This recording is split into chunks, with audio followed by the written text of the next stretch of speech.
Good evening, everybody. Welcome to round two. As chairman of the commission, I'd like to welcome everybody to the Michigan Independent Citizens Redistricting Commission Town Hall meeting at 5:02 p.m. This Zoom webinar is live streamed on YouTube on the Michigan Independent Citizens Redistricting Commission YouTube channel. For anyone in the public watching who would prefer to watch via a different platform than they are currently using, please visit our social media at Redistricting MI. Our live stream today includes closed captioning. Closed captioning, ASL interpretation, as well as Spanish, Arabic, and Bengali translation services will be provided for effective participation in today's meeting. Please email us at redistricting@michigan.gov for additional viewing options or details on accessing language translation services for this meeting. People with disabilities needing other specific accommodations should also contact redistricting@michigan.gov. This meeting is being recorded and will be available at www.michigan.gov/micrc for viewing at a later date.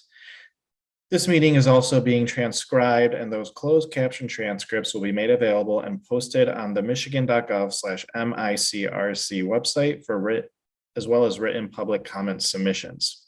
There's also a public comment portal that may be accessed on the website where you can submit your comments in writing to the commission. Members of the media who have questions before, during, or after today's town hall should direct those questions to Edward Woods III, Executive Director of the Commission at woodse3@michigan.gov. For the purpose of tonight's town hall meeting, I'll turn it over to Executive Director Woods. Thank you, Commissioner Eid. I will share my screen.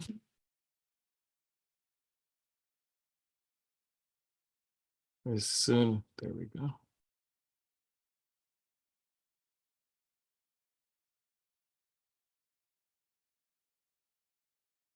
You're able to see the screen?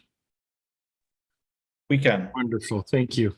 We're excited to have the public engage in this opportunity. This is basically a lesson learned from the last one, where the public suggested that, you know what, it would be great if we had more time to understand the maps. And so the commission has agreed through this virtual town hall to explain the maps so that the public can be more informed, so that when we have our public hearings taking place in June in Detroit, the week of the 10th of June, they can have a selection or tell their preferred map, and if they like it as is, or if they think some tweaks need to be made for whatever reason to improve the map, they can share that with the commission that week.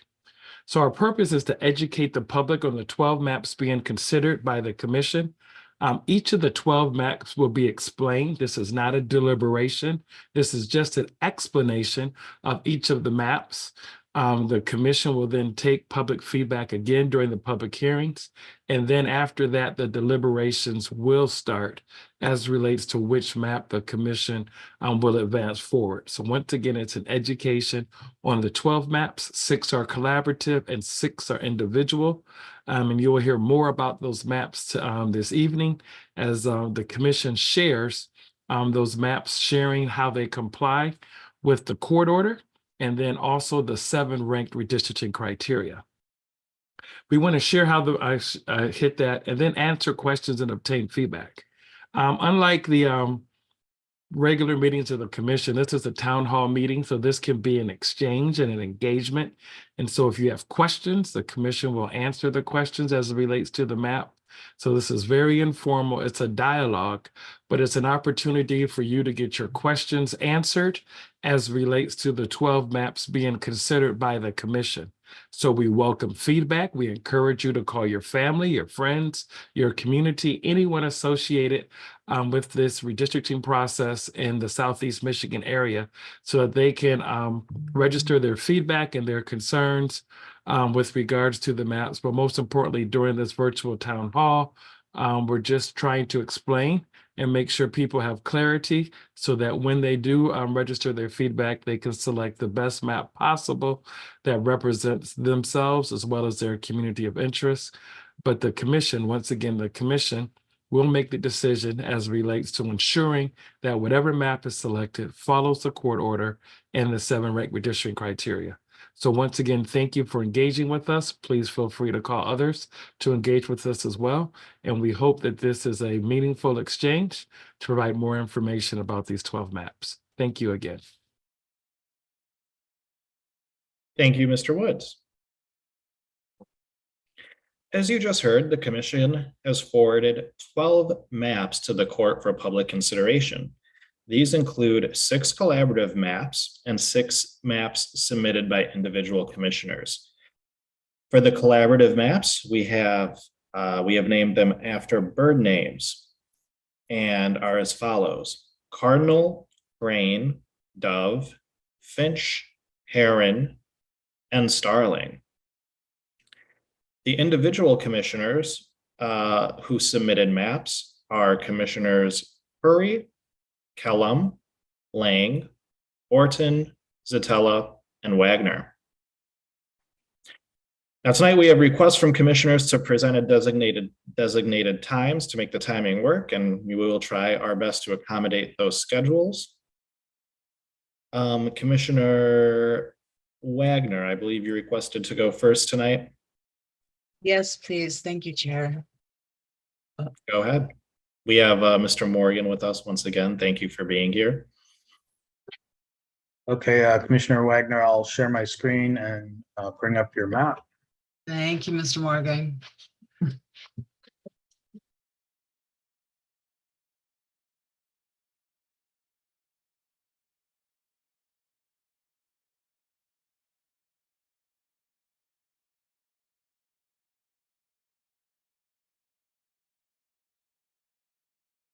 Ugh.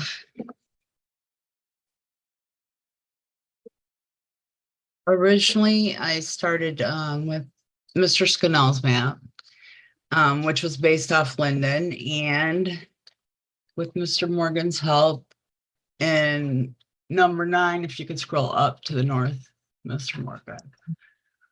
We brought it out of Oakland, right? And we added Utica and a percentage of Royal Oak to balance out the population.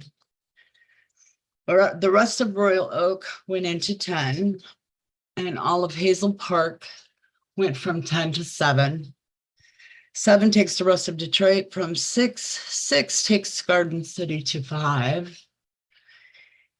District 5 takes more of Taylor, and 4 takes more of Allen Park. Balance 1, 2, and 7 in Detroit near Greenfield and Schoolcrest. Jew blind, race blind, partisan fairness blind, all that good stuff. And came up with partisan fairness score of 5.2%, Republican, mean median 3.4, efficiency gap is 1.9. Seat to vote ratio is 21 and 17, with 2.4 going towards the Democrats, and VRA compliance are 1, 3, 7, and 8. And I thank you very much for your time. Thank you, Commissioner Wagner. I'm sure the public appreciates the explanation. Since we started with an individual commissioner's map, would any other individuals like to go right now? Commissioner Lang, I see your hand.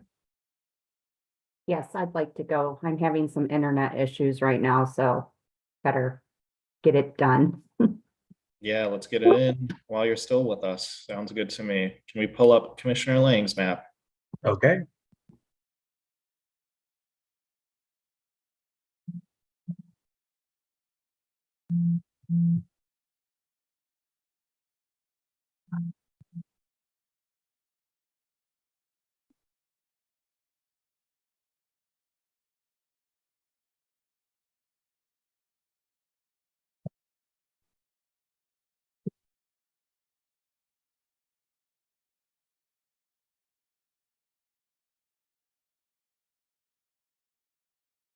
Okay, Commissioner Lang. Okay, so this started off early on as one of the collaborative maps. I don't believe that map was ever named. There were other commissioners that did District 5, District 10. So I took that collaborative map and worked on it to kind of look at the Detroit area and then some of the surrounding areas. So basically Detroit area, we have districts 1, 3, a good portion of 6 and 2. District 1, I'll start out with, started out as a downriver rendition of a district based on public comment. When the VRA was done, District 1 was not a performing district, so I made minor changes to that district, which included putting Melvindale with Dearborn. We had public comment from the Dearborn community that Melvindale should be included with them, so that was moved in. And to make up for that population, I grabbed population from above the Dearborn area and put that into District 1. So while it is not like the original version of my maps, it was a minor change that could be made without changing a bunch of other districts. District 2 encompasses Dearborn, your Dearborn Heights, and Garden City. District in Melvindale and Allen Park, sorry. District 3, we have Highland Park, Hamtramck, Banglatown. District 6 is pretty much, oh, what am I trying to say? I tried to keep it Detroit centric. So District 6, while there is some in Redford, I tried to keep the majority of the district within Detroit. One of the things we heard about our first go around in mapping was Detroit wanted to be represented by Detroiters, and that they felt that with the districts being drawn out, they were not given that opportunity to have somebody represent them that knows the area and knows their needs. So by trying to draw some districts specifically in Detroit, I think that is accomplished here. I used roads kind of as guidelines and points, whether it be US highways or roads that are familiar within the area. I did my best to keep neighborhoods whole within the Detroit area. I think people can relate to neighborhoods, so trying to keep those whole was a goal.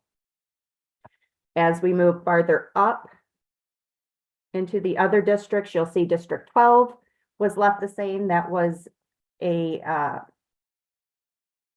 community of interest that we had public comment about, being the Lakeshore community of interest. I kept that the same, along with District 9 was kept the same from the original Linden plan. There were changes to District 10, although I did not do those changes, so I don't know honestly what the reasoning was. District 11 was changed. That was one of the districts that had to be. So when we look at District 11, we have the east side of Sterling Heights, still Roseville, Fraser, and part of Macomb. District 7, oh, I'm skipping all over, John, I'm sorry. District 7, I changed initially. That was to be a community of interest centered around the Jewish community. When we did VRA, that is also a VRA performing district. Livonia in District 13, there were changes done initially to make Livonia whole again. So you have Livonia whole in 13, and that kind of wraps around and goes up to some of the Orchard Lake area. That was done because of District 7 in population. I had to split off part of that West Bloomfield and Orchard Lake area for population reasons. As far as the map goes, it is VRA compliant. There are 4 VRA districts, which is 1, 3, 6, and 7. It is compliant with a partisan fairness. The numbers are pretty much the same as most maps. I believe 2.4 with a 21-17 seat ratio, which most of the maps you will see have that also. When I drew it completely race blind. I drew it completely blind of politics and party. I did not copy any maps. No map submissions were used on my part in this map, so there won't be any candidates or potential candidates having an advantage. What else can I say about it? It is reasonably compact. And what other criteria am I missing here? I guess that pretty much sums it up. The other data is available on the website if they wanted to look. And one other point that I'll make in closing was I only ended up changing 11 districts, which was very minimal. I believe Commissioner Curry's map only changed 9. So in the rest that I saw changed more than that. So I think as far as sticking to the original Linden, it did a pretty good job while making the changes that are required. And that's it. Thank you, Commissioner Lang. I'm sure the public appreciates that explanation. Commissioner Sotelo. Yeah, I would like to present my map now if possible. Sure. Okay, just a moment.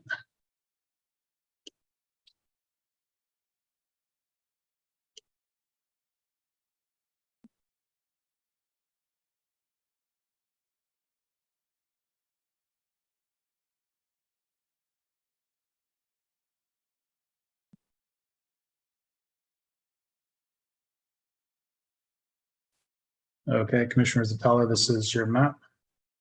Alrighty, so I built this map based off of Commissioner Curry's Detroit districts. I did make a few changes. So 1, 3, and 8 are the districts that were built off of her districts. I did change 3 to bring in Ferndale for that LGBTQ community of interest that we had identified. That was public comment number F3493. Just for the public reference, when I'm referencing these are numbers from our public comment portal that are identifying specific maps or communities of interest that we received online. So because of that change, I had to adjust the border in 1 a little bit. And so I pulled Southgate out of 1. And otherwise, this is pretty similar to what Commissioner Curry had done. District 2 is, this is what we're kind of calling the preferred community map for Dearborn, Dearborn Heights, Melvindale, that we've received a lot of comments about from the Middle Eastern, North American, I'm sorry, North African community. Excuse me, I have a little bit of a cold, so I'm coughing. As well, that's community of interest C1510. So it preserves that community of interest between Dearborn, Dearborn Heights, and Melvindale. It also includes Allen Park, which was another community of interest that we had received from a group of teachers who teach in both the Allen Park districts, and they felt that they would be better served by being placed with Dearborn because they also have a large number of non-English first language speakers, and that being able to have representatives who understand the needs of those particular communities would be helpful to them. So that also includes Allen Park there. In terms of District 4, this keeps Romulus whole. It also keeps Van Buren Township whole and Belleville with Sumter and Huron together in a district that is mostly the downriver communities. It takes a slightly different configuration for 5 and 6 than some of the other maps. Instead of having 5 and 6 kind of sitting on top of each other, they are sitting side by side. So 5 includes Canton, Plymouth, Northville, and Novi, as well as Wixom. District 6 includes Westland, Garden City, Inkster, Wayne, and all of Livonia, and then just a small bit of Farmington Hills, which was needed for population. It also preserves the Native American community of interest that we have in Westland and Garden City, which was submitted by Meredith Kennedy, P5527. I'm sorry, I also forgot to reference in District 1, we have the Latinx community that was submitted, which is C2453, which is included in that map. And then in District 3, we have the Banglatown community of Hamtramck and a few of the surrounding precincts that were kept together. And that is P1206, C6211, and P4107, all identified that community of interest.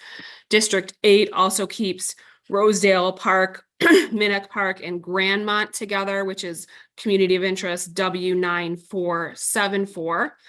And then community or District 3 also keeps together Morningside, East English Village, and Cornerstone, which is C826. So those are all the different communities of interest I was looking at and drawing those areas.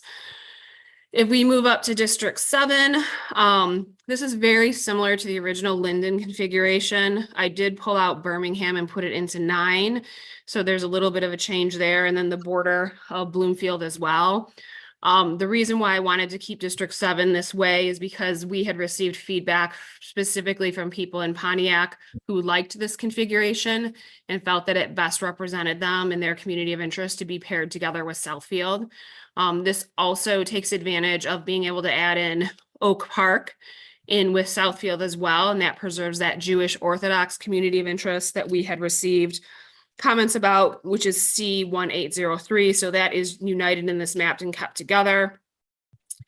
District 9 preserves most of the original district. There's a little bit of the west side of Sterling Heights that was taken off, but in general, Troy and Western Sterling Heights, which is the Chaldean community of interest, is kept together. And then also Rochester Hills and Troy with the Sikh community of interest is also kept together. So those two communities of interest are preserved. And then District 11 is modified to take into account the rest of the Chaldean community, which was identified recently by a real estate agent who said that Eastern Sterling Heights, Fraser, and Rosedale was another area where that community of interest existed. And so I placed those communities together as well. And then I believe 12 is I don't believe it's changed. There might be some minor changes to it, but it should be the original 12 Lakeshore District there as well. And it does have 4 VRA compliant districts according to the analysis by Baker Hostetler. Those districts are 1, 3, 7, and 8. It has partisan fairness scores that are within the specifications of all the other maps that we have. So it's got good partisan fairness scores. It was, like I said, primarily drawn around Commissioner Curry's design of Detroit, and then the remaining communities of interest in the outside communities that we were looking at as well was drawn race blind and partisan blind as well. And I think that's it. Thank you.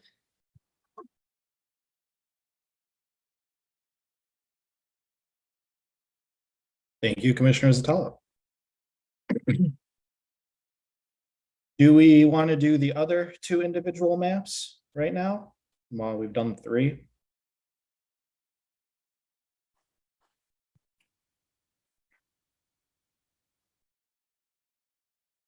Do we have Commissioners Curry or Kellum with us?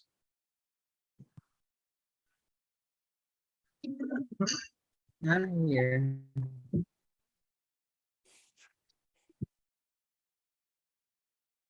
Commissioner Curry is here. Wonderful. Let's pull up Commissioner Curry's.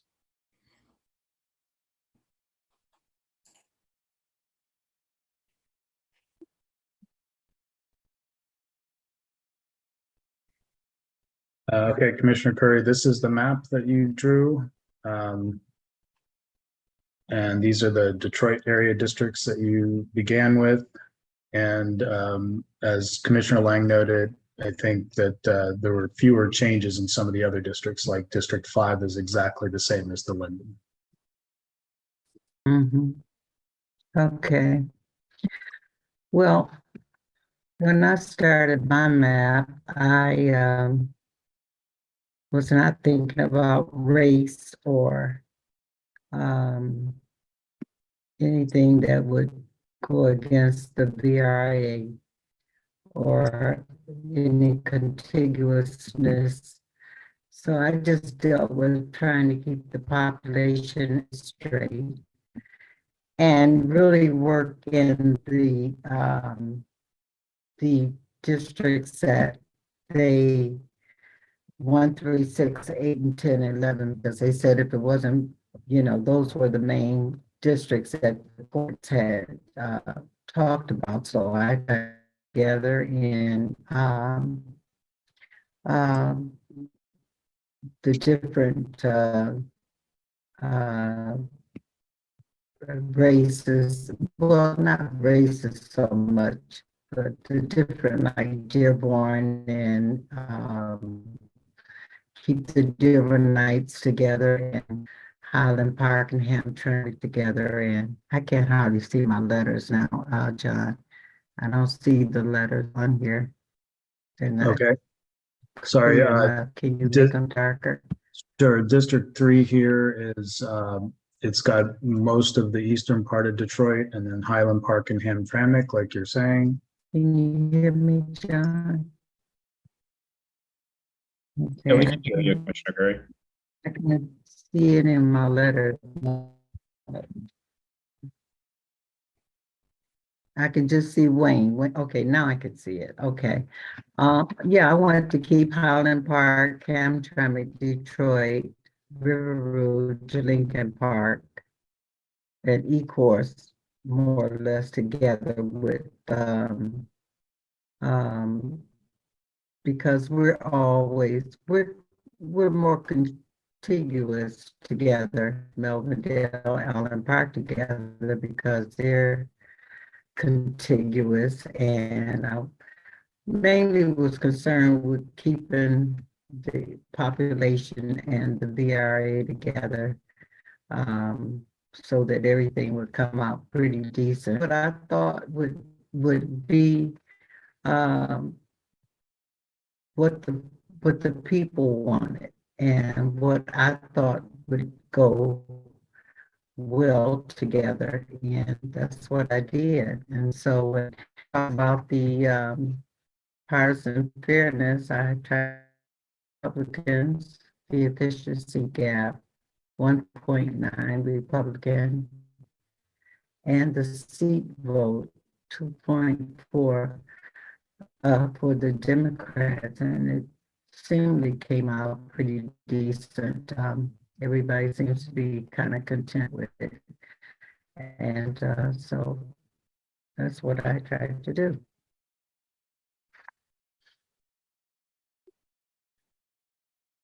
Well, that's what I did. Questions?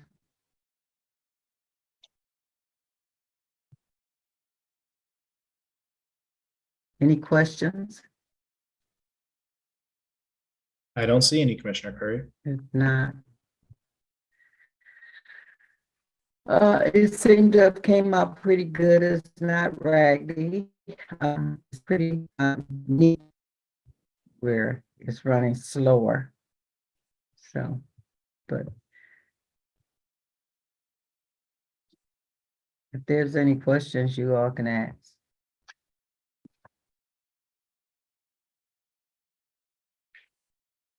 I think we're good for now, Commissioner Curry.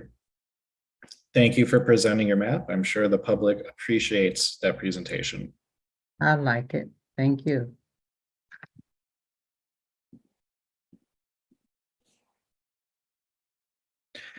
Okay, the final individual map was submitted by Commissioner Kellum.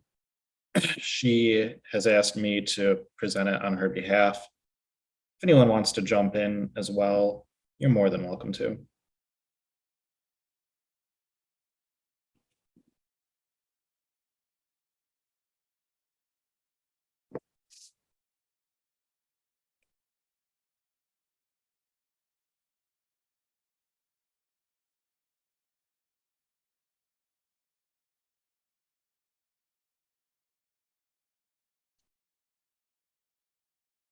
Okay, Commissioner Eid, I've got the map and it looks like Commissioner Lang had her hand up. Commissioner Lang?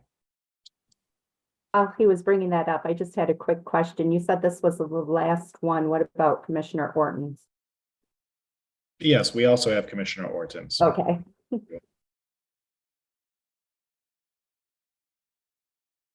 Okay. So what we're looking at now is Commissioner Kellum's individual submission. This was, or this is, I guess, the same thing as the Phoenix collaborative map. However, the commission elected not to send this forth as a collaborative map. So she sent it forth as an individual instead. I'll go in order of the constitutional criteria. It does have 4 VRA districts, being districts 1, 8, 6, and 3. The districts are, we've ran checks and they are contiguous. As far as the districts themselves and the communities that encompass them, you can see that the Detroit area districts are a little different than what we have on some other maps, but also in a way similar to the Heron and Old Hummingbird map. You have a District 1 that incorporates many of the downriver communities, River Rouge, Ecorse, and some of Allen Park. And then it goes up into Detroit proper, along the river, up through the east side. District 8 stacks pretty neatly on top of that, encompassing the rest of the east side and middle portions of Detroit, and includes both Hamtramck and Highland Park in that district. District 6 encompasses Livonia, Redford, and portions of the west side of Detroit. District 3 includes Farmington, Farmington Hills, Southfield, Oak Park, Royal Oak Township, and the last remaining portion of the city of Detroit.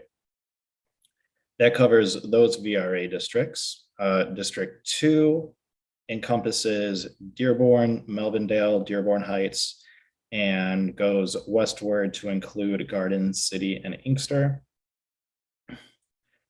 In this version, both Romulus and Taylor are whole. And if you want to zoom out for a moment, John.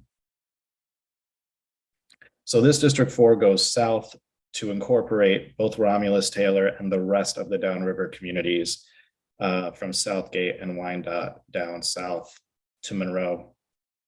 And then the District 5 makes a C shape, incorporating Westland, Canton, all the way down to Sumter and Huron townships. That brings us to District 7. District 7 includes Waterford, Pontiac, and goes as well as Auburn Hills, which is a configuration that I heard folks advocate for when we were originally doing this area a couple of years ago now. But it goes south into Birmingham and Beverly Hills. 9 looks pretty similar to the original 9 configuration, but I believe it also includes Clawson.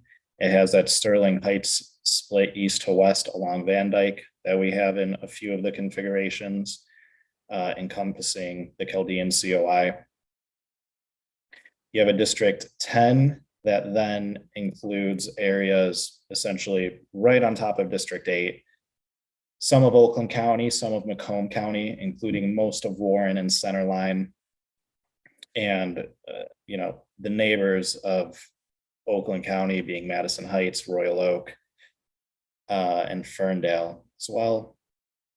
11 is a Macomb County Center District, incorporating the remainder of Sterling Heights, what's east of Van Dyke, as well as Fraser, Roseville, East Point. District 12 doesn't look too changed from the original Linden configuration. Mount Clemens is still in there. I think the only difference is 2 neighborhoods of Detroit put right up on the south end, being the Jefferson Chalmers area. And then if we go westward to 13, this one is also similar to the original Linden configuration. I do think it goes a little more south, if my memory serves me correctly, but it includes West Bloomfield, Orchard Lake, down through Commerce, Walt Lake, Novi, and into Plymouth. It also includes Northville. And then if you can scroll up to the top for 23 and 24, a couple of these counties and their configurations changed from 23 to 24 in order to make those changes in 7, 9, and 11. As far as the partisan fairness metrics, this map has a lopsided margins test of 3.8%, a mean median difference of 1.5%, an efficiency gap of 0.8%, and a seats to votes ratio of 22 to 16, 5% towards the Dems.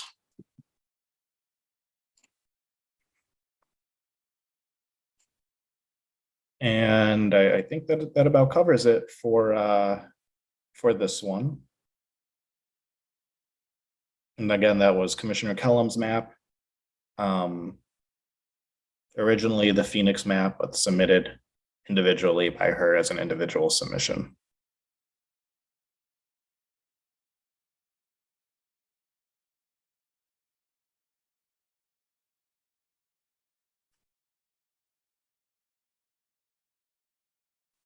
All right, Commissioner Orden, you want to finish us up for the individuals?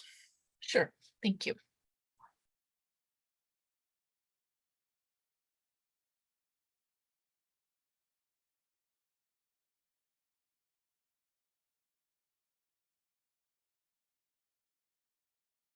Okay, so for the ranked redistricting criteria, the population is in balance, as we can see up there. And for VRA, race was not considered when drawing this map. And the VRA analysis was performed after it was drawn. And there are 4 VRA districts, which are 1, 3, 6, and 7. And I started out with the crane map and just made a few changes to that. So there was a discontiguity check done, and there's no discontiguity, so it's geographically contiguous. And for the state's diversity and communities of interest, I'll go through each district. So John, if you want to zoom into 1. District 1 contains the Hispanic COI. Sorry, including- one moment, please. Okay.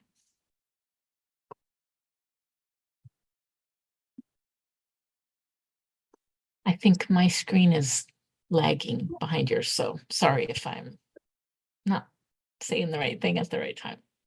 No, the Autobound closed on me, so I have to reopen it.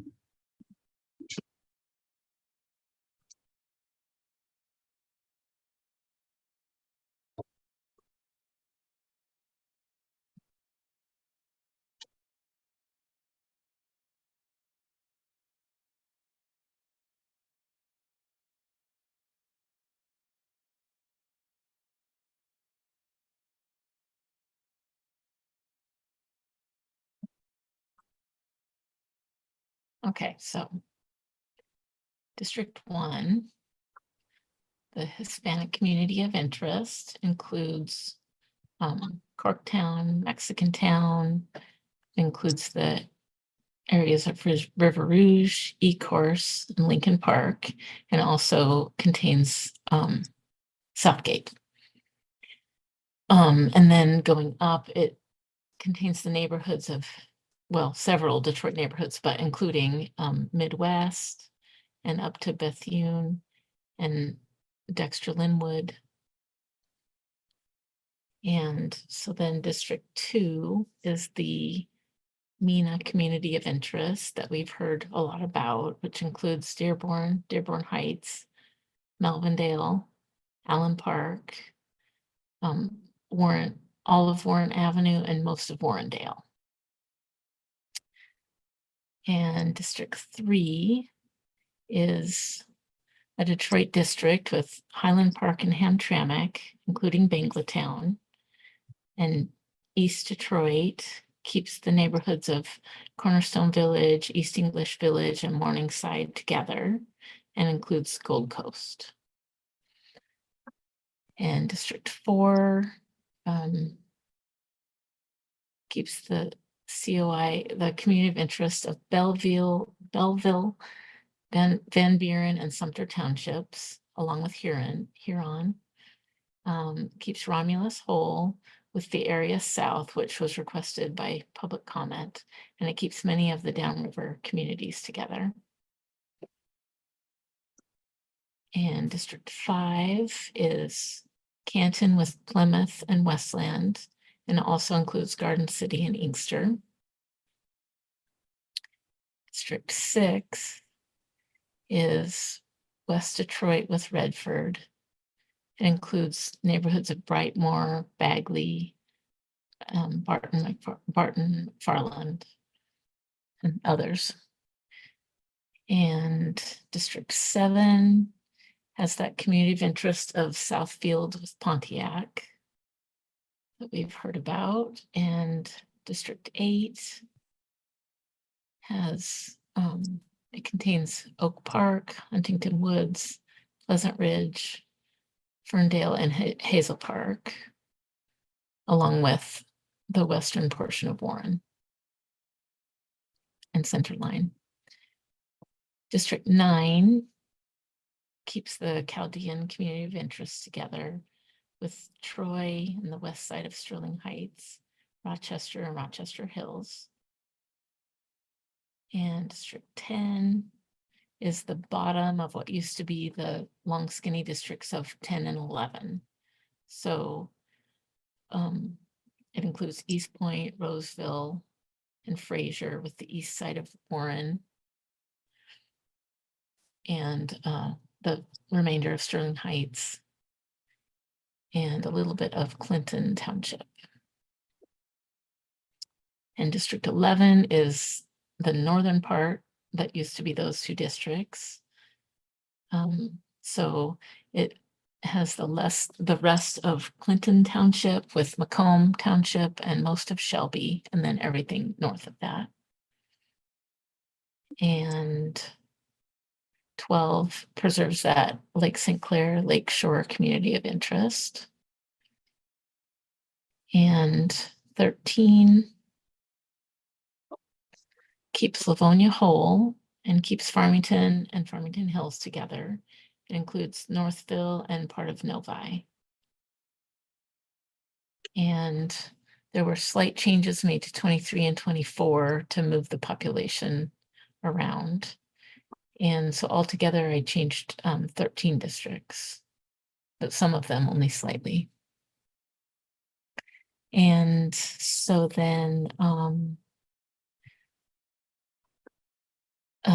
this was done starting with Crane, like I said, and then just changing for a few communities of interest, just some small changes that I wanted to give just a different option. And so it doesn't advantage or disadvantage any political party. The partisan fairness numbers are in line with the others. They are, let's see, lopsided margin is 5.1, mean median is 3.4, efficiency gap is 1.9, and the seats votes ratio is 21 Democrat, 17 Republican, so 2.4% to the Democrats. And so it doesn't favor or disfavor any incumbent elected official or candidate. I didn't take any of that into consideration in this map. So it reflects consideration of county, city, and township boundaries. Where possible, I tried to keep those together if it didn't conflict with population or community of interest, and it's reasonably compact. So I think that's all. Wonderful. Thank you, Commissioner Orton. All right, well, let's move on to the collaborative maps. We'll just go in alphabetical order, starting with Cardinal. Commissioner Weiss, you want to take the lead on this one? Thank you, Chairman Ede. Yes, Chairman Ede and I will go into details on this map. Mostly Chairman Ede will do that. But yes, this map was created using the Linden map and taking out the contested districts of 1, 3, 6, 8, 10, and 11 Senate districts, and then subbing in the House Motown Sound districts in place of the in the Senate districts to create at least 3 to 4 representative districts in one Senate district, depending on how the lines were drawn. So what this did, it actually gave us 4 VRA districts, which are 7, 8, 3, and 1. And yeah, John's got the map up now. We did an overlay before. I don't know if it's necessary again to show what it looks like using the rep districts. So Mr. Ede, would you like to go into more detail, please? Yeah, so as you said, this version tried to combine some of the Motown Sound districts in Detroit and combine 3 or 4 of them in order to make a Senate district. For example, District 1 is a combination of districts 1, 9, and 7 from Motown Sound. District 3 is a combination of 4, 5, and 8 from Motown Sound, and District 2 is 2, 3, and 15 from Motown Sound. So we just kind of tried to put them together for the Detroit area. For the suburbs, we just used the collaborative districts that we made previously to going on Detroit. That's why those are similar to what you see in some of the other maps. You do have a split in Romulus here between 4 and 5. However, Taylor is whole, so that's something. And then you have in 4 as well, going from Taylor down through the rest of the downriver communities, and also including Sumter with Van Buren townships. Going north to District 13, we're now in the suburbs where we have some of the same district configurations as what's in the other maps, but you can see you have a 13 that has West Bloomfield and the Lakes with Farmington and Farmington Hills, some of Commerce and Novi. You can see you have Northville here crossing the county line, but that's because that's how that township is drawn. It's drawn across the county line, but it is whole within 6, which incorporates Livonia, Garden City, Redford, and a little bit of Detroit. For 7, you have some of the Oakland County townships like Southfield, Royal Oak, Berkeley, Huntington Woods. You have Berkeley, Royal Oak, and Huntington Woods together as one, which we've heard about. And then in 3, as I said, we try to approximate the areas of Motown Sound that we put in south of the 8-mile boundary to incorporate the COIs that are located there. If we go a little bit more north for District 9, you then have a configuration of Pontiac being with Auburn Hills down into Birmingham and Rochester Hills. For 10, you have Sterling Heights being whole here, along with Troy down into Madison Heights. And for 11, you have a Macomb County Centered District, taking in what's left of Macomb Township down through Fraser, and then going westward into Warren. And the 12 in here, I believe, is unchanged from the Linden map, keeping that lakeshore community that we've spoken about.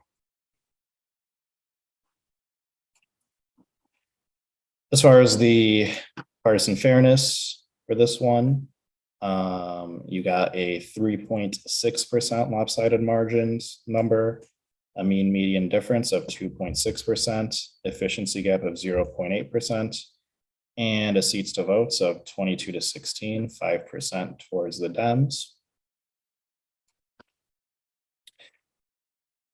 We didn't look at racial data when making this. We didn't look at incumbency data or anything like that. We just used the Motown Sound overlay to make the Detroit districts. And there are no discontiguities.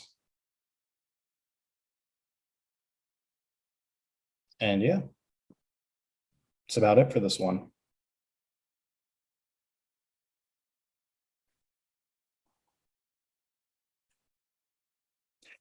We'll move now to Crane. Commissioner Vallette, if you want to talk about this one. Okay. I just wanted to go through the redistricting criteria.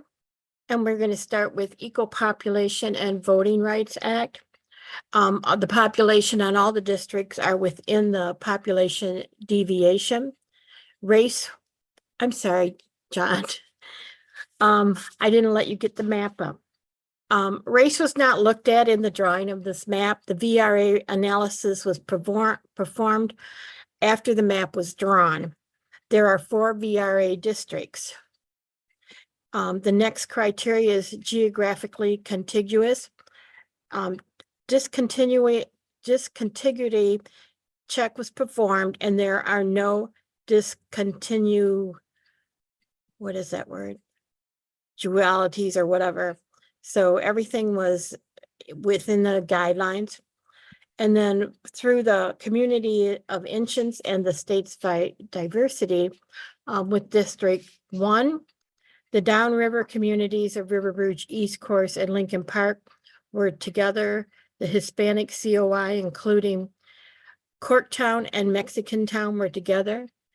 Neighborhoods of the Midwest up to Bethmune over to Dexter, Linwood. MENA, community of interest, including Dearborn, Dearborn Heights, Melvindale, Allen Park, and all of Warren Avenue, and most of Warrendale were together. District 3, Highland Park and Hamtramck, including Banglatown, East Detroit, Cornerstone Village, East English Village, and Morningsides, and it also includes the Gold Coast. District 4 keeps this community of interest of Bellevue, Van Buren, and Sumter Townships, along with Huron. It also keeps Romulus whole, and with the area south of which was requested by public comment, keeps many downward communities together. District 5, Canton was put with Plymouth and Westland, and also includes Garden City and Inkster. District 6, West Detroit with Redford, includes Brightmoor, Bagley, and Far West Detroit. District 7 includes Southfield with Pontiac, and that was a public comment for that COI. District 8 keeps Livonia whole, keeps Farmington with Farmington Hills together, Northville and some of Novi together. District 9 keeps Chalading community of interest together with Troy, west sides of Sterling Heights, Rochester, and Rochester Hills together. District 10, Oak Park, Huntington Wood, Pleasant Ridge, and Ferndale and Hazel Park were all together in that district. District 12 preserves the Lake St. Clair Lakeshore community of interest. District 13 keeps Milford and Commerce together with Walled Lake. District 23 keeps Highland and White Lake Townships together. District 24 keeps most of Clinton Township and Shelby Township with Macomb Township, and that was originally in the north part of the district. There was no disproportionate advantage to any political party and the partisan fairness numbers, that report was also ran. No favor or disfavor to an incumbent elected official or candidate. We did not take any encumbrance or candidates into account while drawing this map. Reflect consideration of county, city, and township borders. Where possible, we considered county, city, and townships borders if they with population or community of interest considerations. And it is reasonably compact, and we do have compactness scores. That's it. If anybody wants to see those reports, I'm sure that Mr. Morgan would be more than happy to pull them up. Any questions?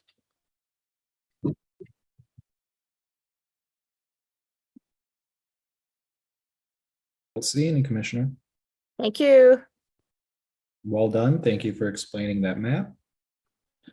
I'm sure the public appreciates it.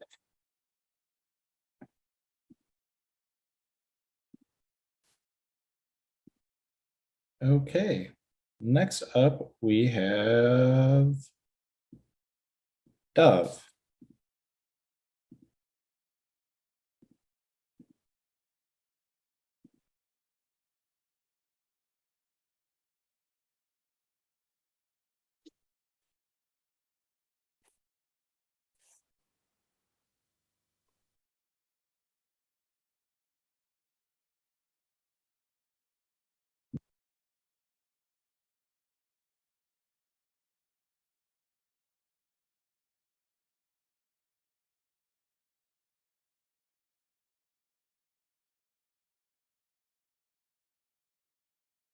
So let's start. Right now we're looking at Dove.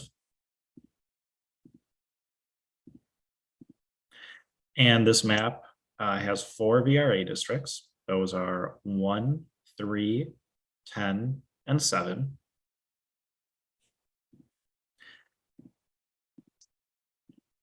As far as the districts themselves, you can see a few differences here.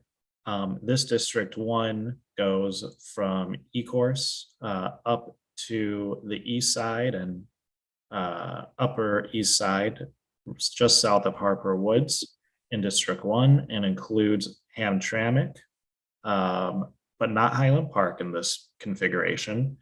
Highland Park is instead with District 3, which incorporates kind of the northwestern portions of Detroit.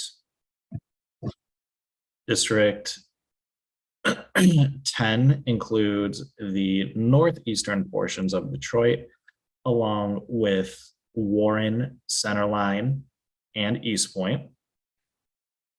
And 7 has a similar configuration to the original Linden map, having a district comprised of Pontiac, going southward to Bloomfield Hills and down into Southfield. Now, Birmingham is no longer included in this district. It is instead with District 8, which has many of the Oakland County neighborhoods, ranging from Birmingham south into Royal Oak, Berkeley, Huntington Woods, and in this configuration includes Ferndale, Royal Oak Township, Oak Park, Hazel Park, and goes a little bit south of 8 Mile. The District 2 includes the Arab American MENA community of interest. So this one includes the usual Dearborn Heights, Melvindale, Allen Park, and it also includes Lincoln Park, but Taylor is not included in District 2 in this configuration. It is instead whole with District 4. We can scroll south.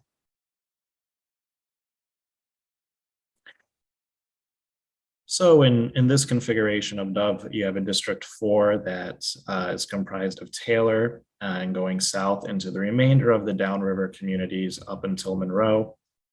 It has parts of Romulus, but Romulus is split in this one, and Huron and Sumter as well. District 5 now has Van Buren, parts of Romulus.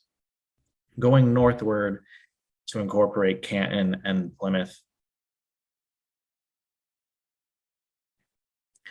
Going north, that gives us a District 6 comprised of Livonia, Farmington and Farmington Hills, a little bit of Southfield and Redford, as well as the portions directly south of it, Garden City and Westland. The District 13 is also close to the original Linden configuration, incorporating West Bloomfield with the lakes and going through Novi into Northville. I believe it doesn't go quite far as south as the original 13. And then if we go to the east side, we have a District 9 that is once again similar to the original Linden configuration, comprised of Rochester Hill, Troy, and the west side of Sterling Heights. Sterling Heights here is split right around Van Dyke Road. District 11 then takes the rest of Sterling Heights and it goes southeastward into Fraser, St. Clair Shores, and down in to take in the Grosse Pointes.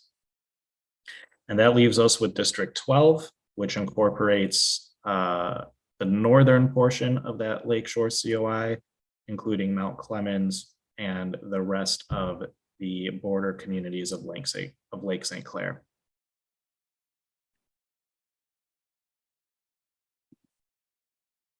As far as partisan fairness values go, this one has a lopsided margins test of 6.2%, a mean median difference of 2.5%, an efficiency gap of 4.6%, and a seats to votes ratio of 20 to 18, 0.2% towards the Republicans in this one.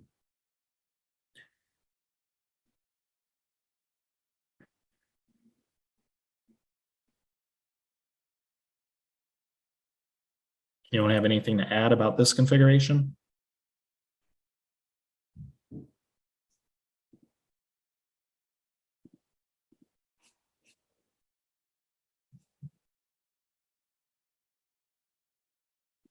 Okay, let's move to Finch and Commissioner Andrade. I believe you want to take the lead on this one.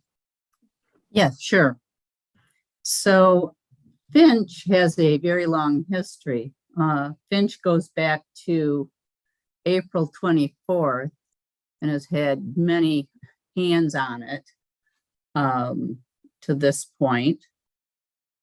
So Finch is one that meets all the criteria that we've set for ourselves and the government has set, Constitution has set for ourselves. It has 4 VRA districts, 1, 3, 7, and 8.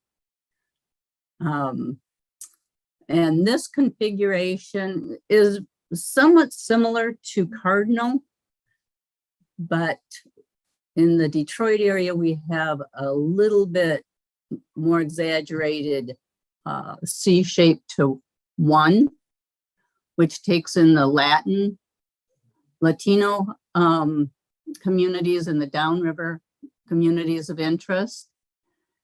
It has the central District 3, which keeps Highland Park, Hamtramck, the Bangla town together, and it has a little bit of the riverfront. And then this 8 is a bit of a strange configuration with a little bit of the riverfront and keeps Morningside and English Village together, but goes right up into East Point and most of Warren. Now, we have heard that some of that portion right along the 8-mile boundary in 8 is a community of interest on both sides. So that makes some sense there. If we go back down to 2, District 2, that we've kept Melvindale and Allen Park in with Dearborn, which has been requested. This one does not have the area of Warrendale in it. But we can't do everything. And this is just one configuration that tries to meet some of the needs. In 4, we've got Van Buren, Belleville, and Sumter together, which has been requested in a community of interest for infrastructure reasons, but we have split Romulus. Maybe not the best of things, but then we go up to 6, which is very similar to Cardinal. And going up to 7 is very different. We've taken that long District 7 and made it kind of reasonably compact with the Royal Oak, Berkeley, South Oakland area, which makes some kind of sense. Then there's the 10. Commenters said they liked this 10 because it made sense to keep the districts together, and the Chaldean communities of interest are kept together. 9 is a little bit different. Pontiac is in with Rochester Hills. And then 11 has been changed to be mostly a Macomb district with Roseville, Fraser, and part of Warren, like I say. So that's pretty much the districts. The partisan fairness scores on this one is a lopsided margin of 3.7%, mean median of 2.7%, efficiency gap of 0.8%, a seats ratio of 22 Democrat to 16 Republican with a 5.0%. So that's pretty much it. It's a slightly different configuration, so it's going to give somebody, it's going to give the public something to consider. And that's all I have. Wonderful. Thank you for that explanation.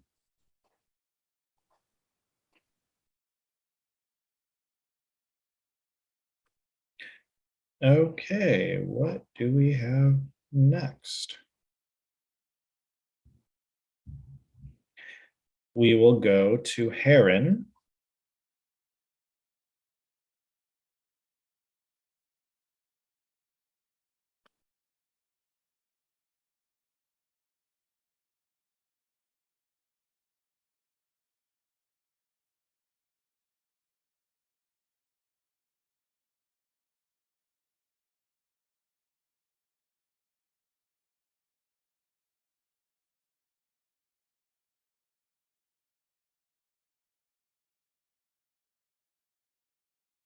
I believe Commissioner Callahan requested to present this one.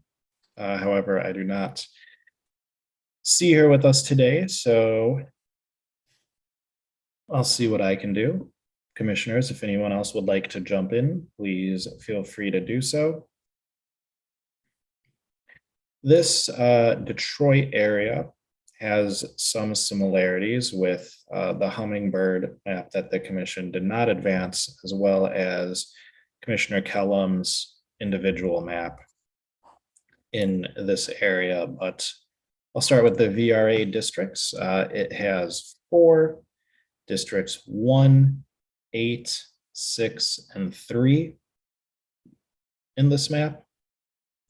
District 1 goes from those downriver communities that we've spoken about, and it goes up through the river, up through Belle Isle, taking up most of the area of Detroit that is south of Hamtramck, and also includes a little bit, the downriver parts that are included go a little bit more west to include Melvindale and Allen Park in this configuration.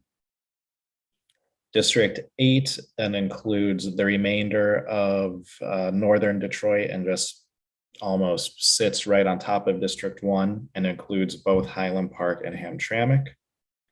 District 6 then has a configuration that incorporates Livonia, Redford, and the west side of Detroit.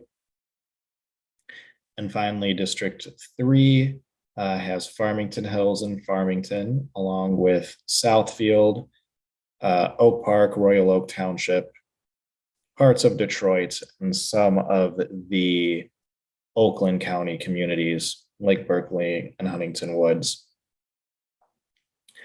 That covers the VRA districts. Now, if we can go down to District 2. So this too is a little different than what we've seen before. It has Dearborn and Dearborn Heights, and then goes westward into Garden City, Westland, and Inkster. The District 4 here is a little less wide than what you see in other districts. It has Taylor in its totality paired up with Southgate and Wyandotte and the rest of the downriver communities through Grosse Seal up to Rockwood right above Monroe. District 5 then includes the rest of the Wayne County townships, like you go essentially from Canton, everything from Canton to Huron, including the parts of Westland that are not in District 2. If we can move north, we have a little bit of a different configuration on District 9 in this one. It does not include Pontiac like some of the other District 9s that we've seen.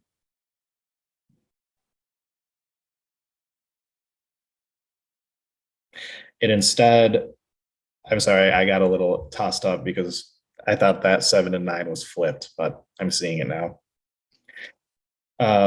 This District 9 includes Bloomfield, Birmingham, and goes eastward to Troy and then south through some of the other Oakland County townships like Royal Oak, Madison Heights, down into Ferndale. The District 10 is then a Macomb County centered district with almost all of Warren, Centerline, and most of Sterling Heights. It looks like the split here isn't quite on Van Dyke, and more of Sterling Heights is incorporated into District 10 in this version. District 11 then includes Macomb Township and includes Mount Clemens and goes south from Fraser and East Point, taking up the remainder of Warren, but does not cross 8 Mile. Likewise, District 12, I believe, changed a little bit for that Mount Clemens change. So this District 12, while it does have all of those lakeshore communities that we've heard about, it also includes 2 neighborhoods of Detroit. And then District 7 in this version has Pontiac, Rochester Hills, a smaller portion of Sterling Heights, and Oakland Township. And 13 includes, so 13 is similar to the original Linden configuration. It might be the same, but it includes West Bloomfield, the Lakes, the remainder of Farmington that is not in 3, and then it goes the other way to incorporate Novi down into Plymouth.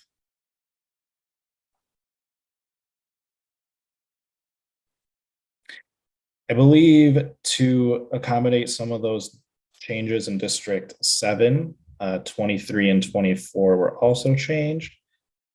Just let me double check that. Nope, never mind. This changes 12 districts, 1, 2, 3, 4, 5, 6, 7, 8, 9, 10, 11, and 12. But 23 and 24 are unchanged from their original configuration.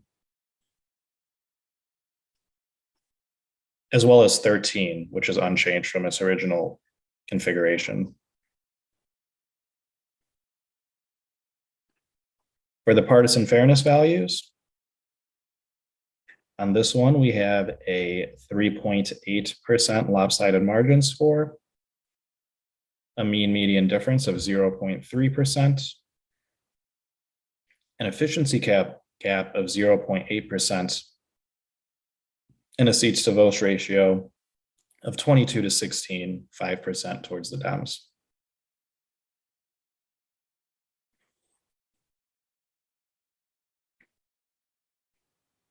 And that's about all I have for this one, folks. Okay, I guess there's one more then. Starling. All right. And Commissioner Muldoon, if you'll take the lead on this. Okey doke.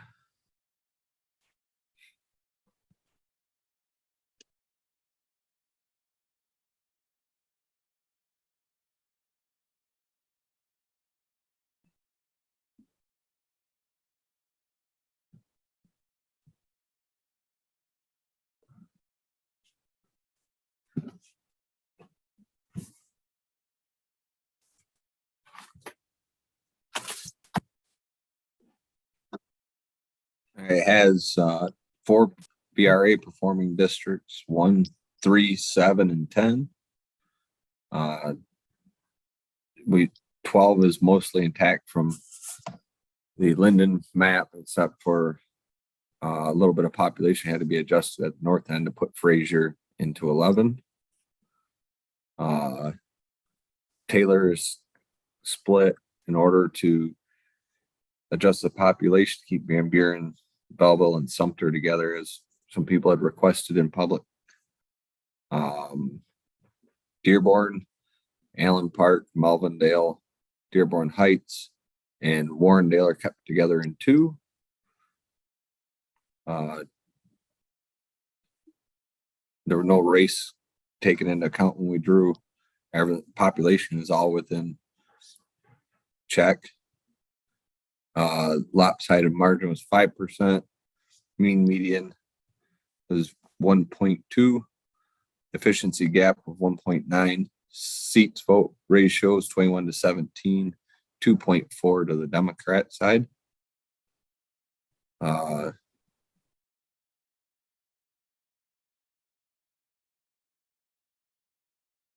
think 2 districts cross the 8-mile border a little bit, but try to keep Detroit together where we could. And I think it's it.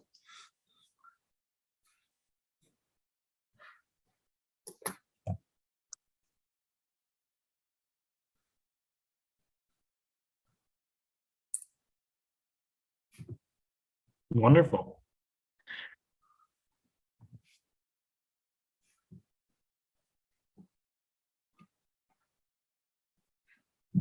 Well, that is all of the maps. I'd like to thank Mr. Morgan for helping walking us through those maps. And we might need to bring some of them up again, depending on if anyone in the public wants to see it. Okay, I'm here. Wonderful. I'd like to thank all of the commissioners who participated in presenting either their own map or helping present a collaborative map. It's always good when we hear from a bunch of different voices. We'll now move on to the public comment and Q&A portion of this meeting. If there are no objections, are there any objections, commissioners?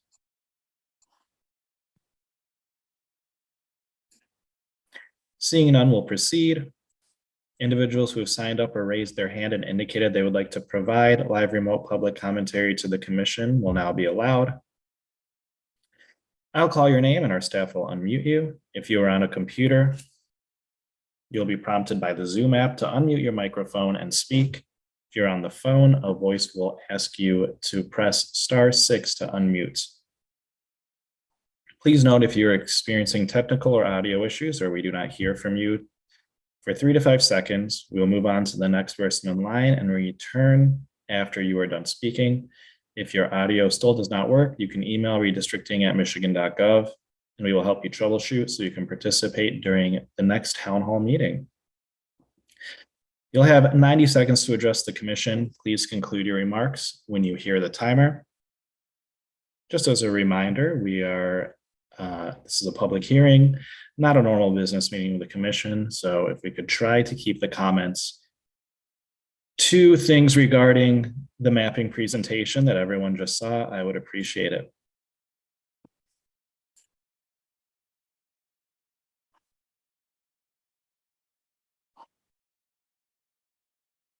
We have one person who signed up in advance, and then I see 2 more folks in the waiting room. So first up is Mr. James Gallant.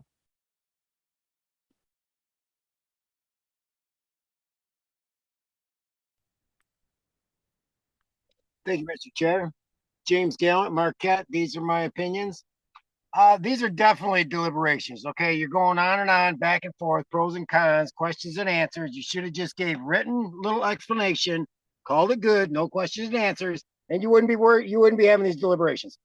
And you know what? I don't think you folks can actually just be trusted to follow some simple rules, instructions by Mike Brady. You wouldn't do it. Now, it appears that you're conducting closed session meetings by electronic communications right here at public meetings through winks and nods and chat, text messages and whatnot. Commissioner Eden Zatella said, it's as if you've all agreed outside the public meetings to not ask questions about the rules, no points of order, and probably no more objections because you simply do not yield and just vote as you promised. It's not all that complicated unless you all are absolutely colluding on an agreed upon breach to circumvent our Constitution and contradict our state of being in this country. So please read Robert's Rules of Order, page 49 to 51, unanimous consent. That's chapter 4. And in case you haven't never read it before, you might just say, guess what? You didn't read it. You don't know what it says. So you're just making it up on the fly. And if not, maybe we could just get the Supreme Court to order all the witnesses to read the rules in question onto the court record. It's very simple. And it seems like you're institutionalizing by general consent Marxist style communism. And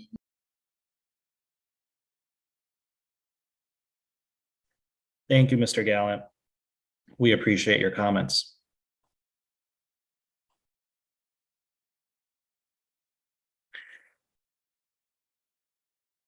Is there anyone else in the waiting room who would like to speak? I see 2 people in there, Linda Appling and Steve Walker. If any of you have any comments on the maps or any questions, feel free to use the raise hand button on Zoom and we will work to get you on.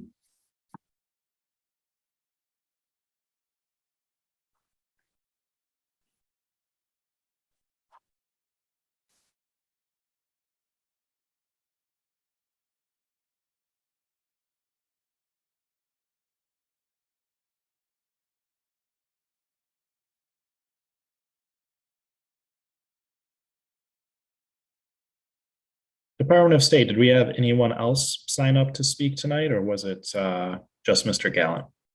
Just Mr. Gallant. All right.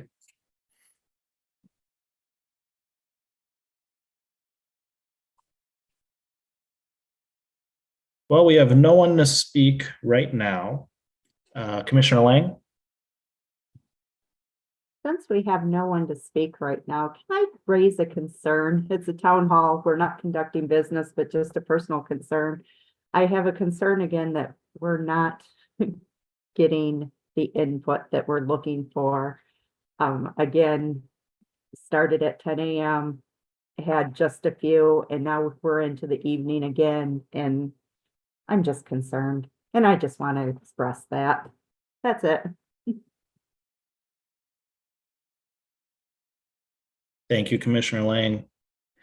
I certainly hope that we do get more folks to participate especially at the in-person hearings that are coming up. Please know we are trying to promote these, especially the in-person hearings. And, it is my hope that we do get that feedback, because we need it. The only way we can get this right is if we have public input, and now is the public's chance to come out and tell us what they think of all 12 of these proposals.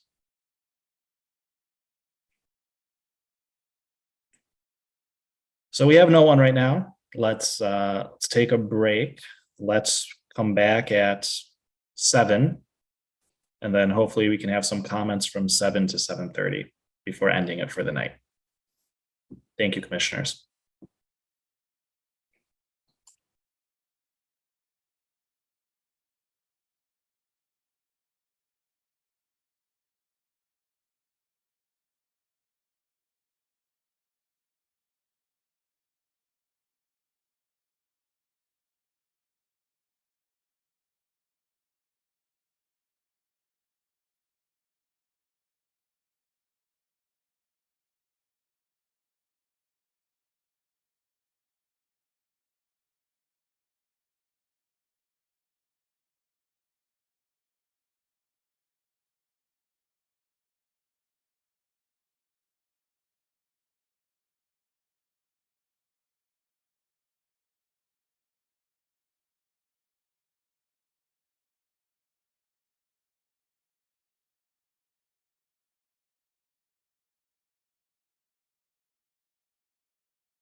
All right, it looks like we do have somebody. Let's give everyone about a minute or two to come back up.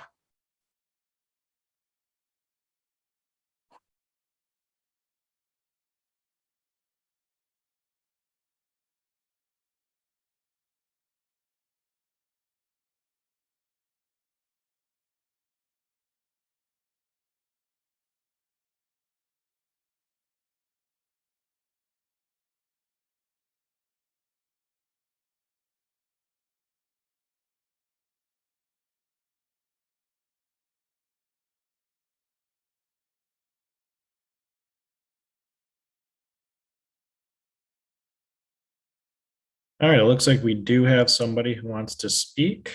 Yusuf family.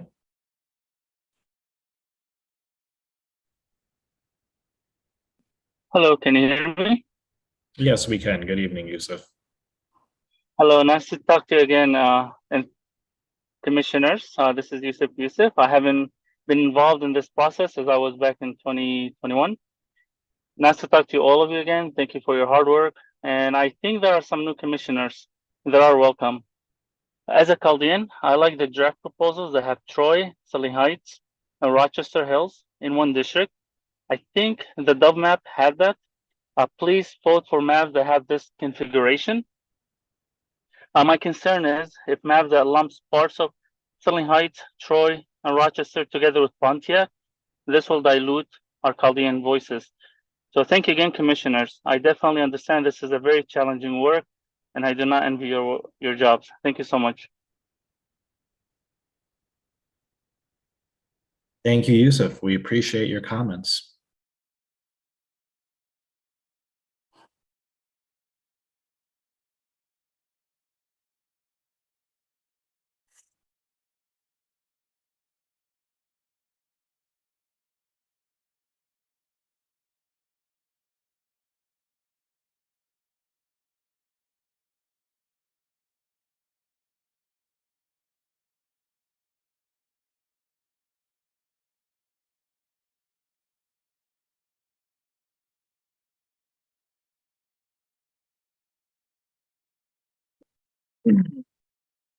There is one other person in the waiting room, Linda Appling. I don't know if you had a question or not, or a comment on which map you prefer, but if you do, feel free to raise your hand and we will get to you. Commissioner Lang. Yes, there was a comment in the YouTube chat. They were a little confused, it looks like, because they said they couldn't find the raised hand icon. It asked if you could explain the stats you have used. It doesn't say specifically what stats they're talking about, but maybe you could give them kind of like an overview of our, I don't know, partisan fairness or maybe VRA or what we have to look for while we're waiting for any other comments.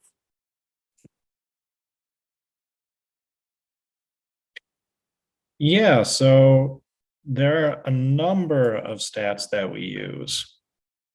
So we can just do a very quick overview. So for the VRA numbers, we have an analysis that's been done that looks at the number of voters in the primary pool for a given election year.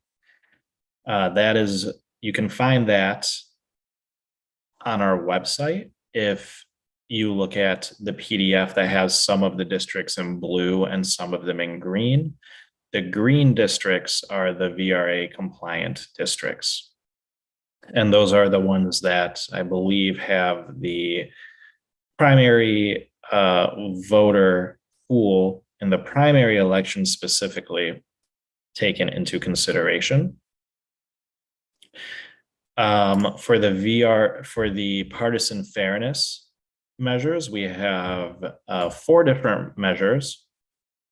We have the lopsided margins test, the mean median difference, the efficiency gap, and the seats to votes ratio. We had a presentation on May 16th by Dr. Lisa Hanley that went over in some detail what each one of those were. how to use them and some of the pros and cons of each. For compactness, there are also a number of different measures that we use. There are three actually: the Polsby proper score, the Schwartz score, and the REOC score. Those all measure the compactness of the districts. We use population deviation. That's in the Autobound Edge software that tells us the total population deviation on a district by district level and also on an overall map level for the whole state. And none of our population deviations are over 2.5% for any individual district. That's a basic overview on some of the metrics we use. Commissioner Orton, do you have something to add? I just thought, since we have time and we have Mr. Morgan here, maybe he could share his screen or anyone, I guess, could, and kind of show how to navigate from our webpage to, for instance, the VRA map that shows the blue and the green or the different stats. Sure, I can do that. So let me share the screen first. So throughout most of the presentations, we look at the maps in the Autobound Edge program. Here.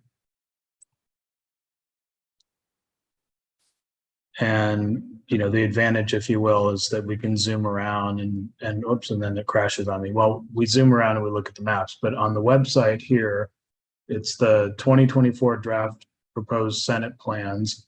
And then these are the names of the plans, and there's a plan ID number. And then again, the bird names are here. The individual plans don't have the bird names. They have the initials of the commissioner that sponsored or drew them. And then under the plan attachments, you can look at the information that goes with them. So Commissioner Zotela's plan, there's a map report which shows a static but clear view of the whole plan in this area.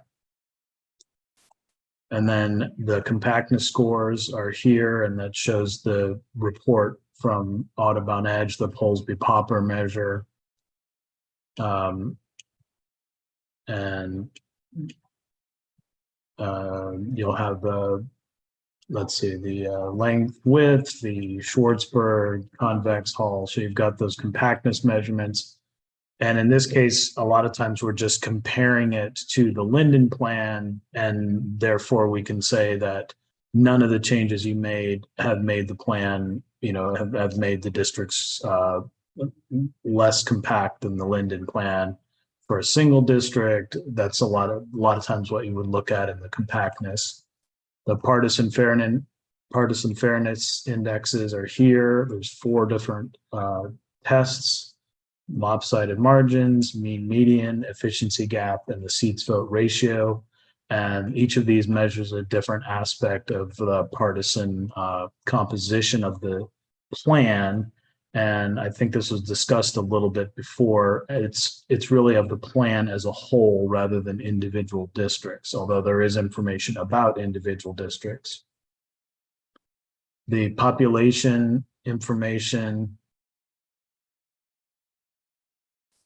will show the deviation. So if the ideal the ideal population size for each of the Senate districts is 265,193. And then in this case, this plan's District 1 is off of that by 631 people. So it's slightly underpopulated, whereas another one is 270,000 and it's overpopulated by 5,000, but that's still within the plus or minus 2.5%, which is generally the area of the number that you were looking at. The VRA analysis map shows districts in green have a majority of Black voters in the Democratic primary over the 2018 and 2022 primaries. So In this case, there are 4 districts that meet that criterion here. And then in the last section, there's the VRA data that goes behind that. So you can look in a little more detail at how those districts perform. So again, in this map, you have 4 districts that perform 8, 3, 1, and 7. And on the map, it's showing that the Black turnout in the primary is greater than the white turnout in the primary for 2018 and 2022 in these 4 districts, but not in the other districts that are in the analysis. In some cases, there might be one district that does not meet the yes or no test on the Black primary voters in the Democratic primary are greater than the white primary voters, but it could be close. And so sometimes you would look at these numbers and see how they perform. And there's also other metrics here in the estimated primary pool, which is another thing that is included in the analysis. So it's estimated here that in this district, the pool of potential primary voters is 37% Black and 29% white, for example. And that's in District 7 in this map that we were looking at here. So those are all available on the website. And then for those that want to look, also there's a comparison to the Linden plan. And this will show you the red outline is the Linden plan, and then the themed colored outlines are the plan in question. So this is Commissioner Zatella's District 6 is this configuration purple, whereas the Linden District 6 was here in this red line area, which was Livonia through Redford into Detroit, whereas this one is all of Livonia is in this district, along with Westland, Garden City, Inkster, and a little bit of Farmington Hills and Wayne.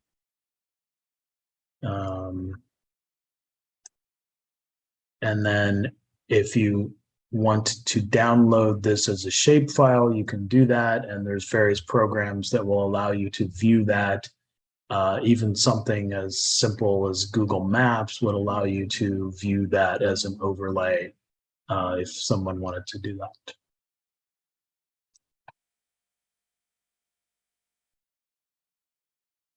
Thank you for that, Mr. Morgan. Could you also show how to get there from our main webpage? Maybe I use a shortcut. So 1 second. So in my case, I will have the there's the my districting plans. That's where that is. So if you were going to do a main search,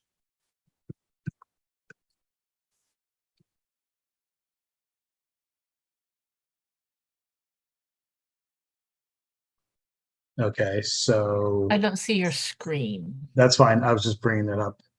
Sorry. No, I was doing the search first. Let me bring the screen up next.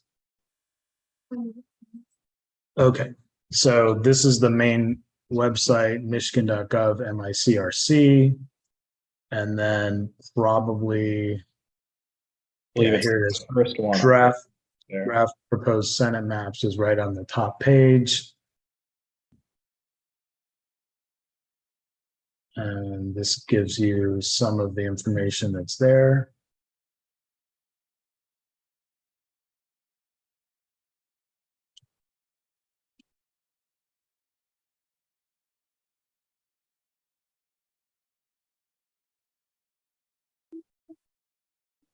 Yeah, so that's one way to get at it.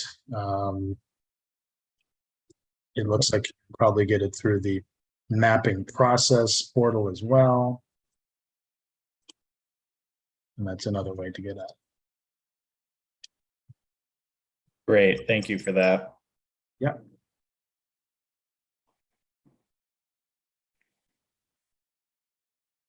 Hope that answers the question for whoever was in the YouTube chat.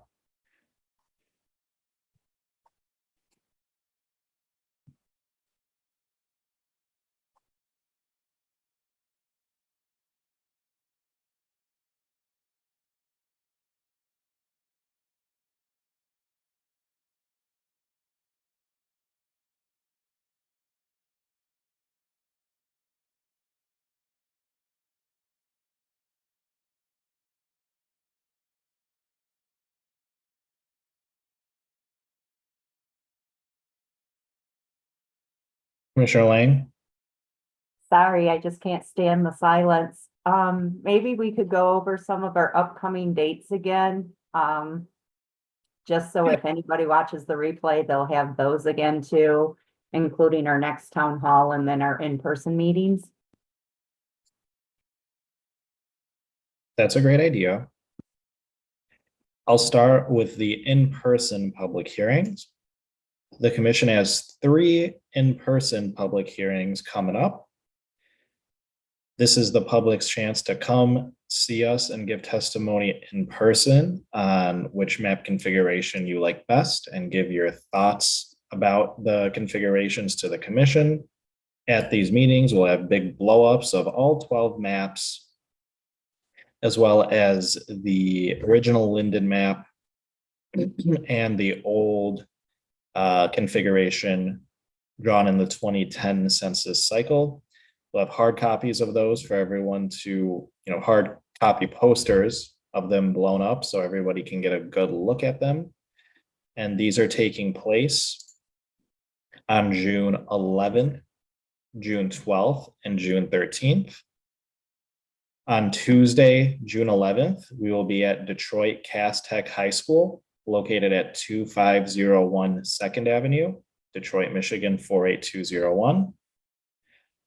On Wednesday, June 12th, we're going to be at Martin Luther King High School, located at 3200 East Lafayette Street, Detroit, Michigan 48207.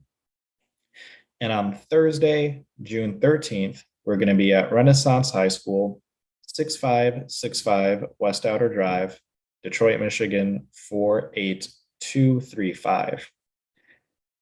At each of these meetings, we're going to have 3 sessions because we're trying to be there all day and make it so that no matter what shift folks work, there's time for them to come out and give their testimony. The first being 10 a.m. to 12:30 p.m., then 1:30 p.m. to 3 p.m., and finally 4 p.m. to 7 p.m. So essentially, we'll be there all day from 10 a.m. to 7 p.m. And as long as you're there before 7, we will make sure to get you in and hear what you have to say. We also have another virtual public hearing taking place next Thursday on June 6th. That's going to be the same style as what we had today, where folks will have the virtual presentations of the maps and hopefully hear from a few more people than what we heard from today.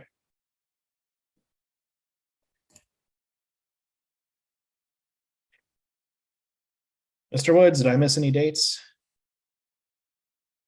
Not at all, Commissioner Eat. Thank you for the promotions. There'll be some buildup. I know there's a millennial roundtable you might want to talk about.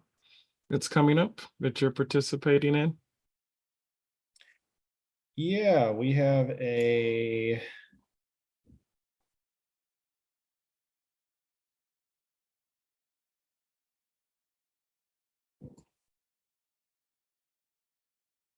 millennial roundtable taking place next Wednesday, June 5th, from 6:30 p.m. to 8:30 p.m.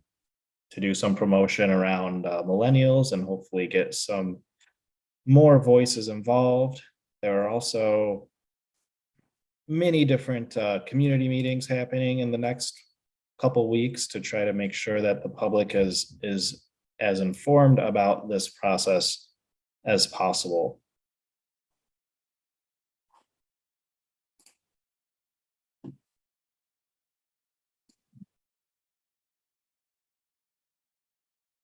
It's probably good to remind people that you can still comment on the public comment portal if you're listening, or the mapping portal. You can put comments directly on those as it relates to the maps. So please visit the mapping portal when you see the different maps and the plan attachments that Commissioner Ede referred to that have the different measurements. There's also a place where you can provide comments and it relates to your community of interest.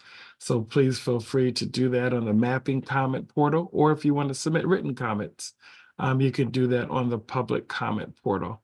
So just want you to know, if you do not want to come in person or if you do not want to come online, we do have portals available where you can register your comments for the commissioner's consideration.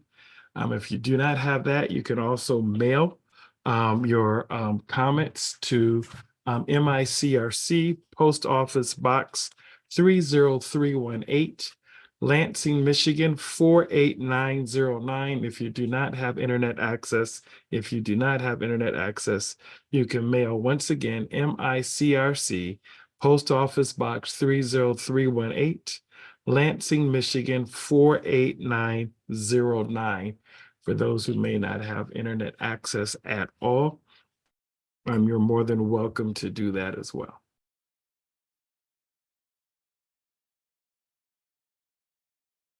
And I'll just add, if you can't make it out in person on June 11th, 12th, or 13th, we will also have the ability to take virtual comment at those meetings as well. However, I do encourage folks watching to try to show up in person. It is always nice to be able to put a face behind the comments and interact with the public in person during the meetings, and seeing those posters really give you a better sense, I think, of the different proposals that we have. But if you can't make it, you can participate virtually as well.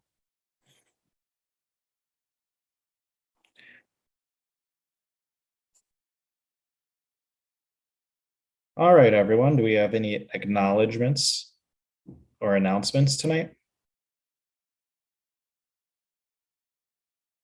Let's just thank all of our ASL, our closed caption, and our translators once again for being with us for quite a long time. It's a lot of effort and time and energy that goes into this, as I've discovered, and scheduling, and just making sure that we're inclusive as possible with anyone that wants to communicate with the commission, and for them to do it so flawlessly, so well, so consistently. Just want to recognize and let them know that not only are they appreciated, but respected, because it's always the little things that make a difference. And it's just great to know that they're there and that they're consistent and that we appreciate them. So thank you to all of our interpreters, sign language interpreters, our translators, closed caption team that works with us. Thank you, Mr. Woods. I certainly agree with that acknowledgement. It is hard to put these meetings on and takes a lot of folks to make that happen. We appreciate everybody who helps make that happen. Commissioner Satella, I see your hand. Yeah, I'd also like to give a shout out to EDS, Kimball Brace, John Morgan, Kent Stegall, and Lisa Hanley for doing all this analysis and getting all of the information and the graphics and all the data out on the website in a way that's easily accessible to the public so they can review everything. It is really appreciated. Thank you. Let's add Ryan Taylor to that mix as well. I was going to say the same thing. Ryan doesn't always get the recognition because he's usually behind the scenes, but you'll see him for the in-person sessions. I agree.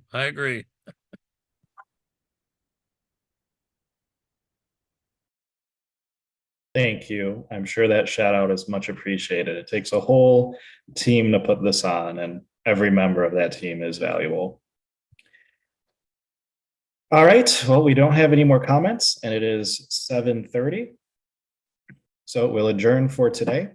See you all next Thursday at our next virtual public hearing. And once again, June 11th, 12th, and 13th in person. Bye now.